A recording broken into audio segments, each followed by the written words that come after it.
ሰላም! ዛሬ ደግሞ ስለ ስድስተኛው ኮከብ ስለ ቪርጎ ወይም ሰንቡላ እናያለን። ብዙ ጊዜ የቪርጎ ተወላጆች ስራ የሚወዱ፣ ንጽህና የሚያስጨንቃቸው ወይም ደግሞ ተተቺዎች እንደሆኑ ይነገራል። ነገር ግን በቪርጎ ተወላጆች ነፍስ ውስጥ ያለው እውነተኛ ኃይል ከስርዓትና ከስራ በላይ ነው።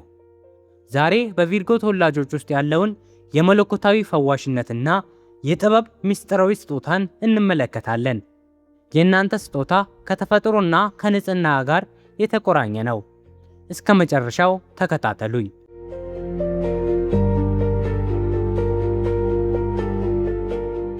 ቪርጎ የመሬት ኮከብ እንደመሆኑ መጠን መንፈሳዊ ስጦታው መለኮታዊ ትክክለኛነት ነው።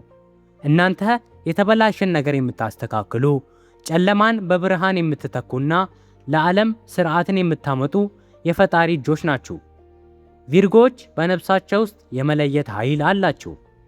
ይህ ማለት እውነትን ከሐሰት፣ ጠቃሚን ከማይጠቅም የመለየትና በነገሮች ውስጥ ያለውን ጥቃቅን ስህተት የማየት ልዩ መንፈሳዊ ችሎታ ነው።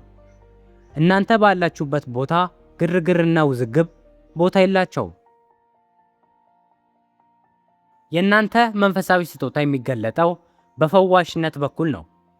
ቪርጎዎች ተፈጥሯችሁ በአካላዊም ሆነ በመንፈሳዊ ሁኔታ ሰዎችን የሚያከም ከፍተኛ ኃይል አላችሁ። ስጦታችሁ አገልጋይነት ይባላል። እናንተ በምታደርጉት ትናንሽ እርዳታዎች ወይም በምታሳዩት ትጋት በሰዎች ሕይወት ውስጥ ትልቅ ለውጥ የማምጣት ችሎታ አላችሁ። አንዳንዴ የእናንተ አንድ ምክር ወይም ያዘጋጃችሁት ነገር ለአንድ ሰው መንፈሳዊ እረፍት ሊሆን ይችላል። ይህ ኃይላችሁ እንዲነቃቃ ራሳችሁን ከመጠን በላይ ከመውቀስ መቆጠብ አለባችሁ። ራስን መውደድና የተፈጥሮ ምግቦችን መጠቀም ውስጣዊ ኃይላችሁን ያድሰዋል። ስጦታችሁን የሚያፍነው ፍጹምነትን ፍለጋ የምታደርጉት ጭንቀት ነው።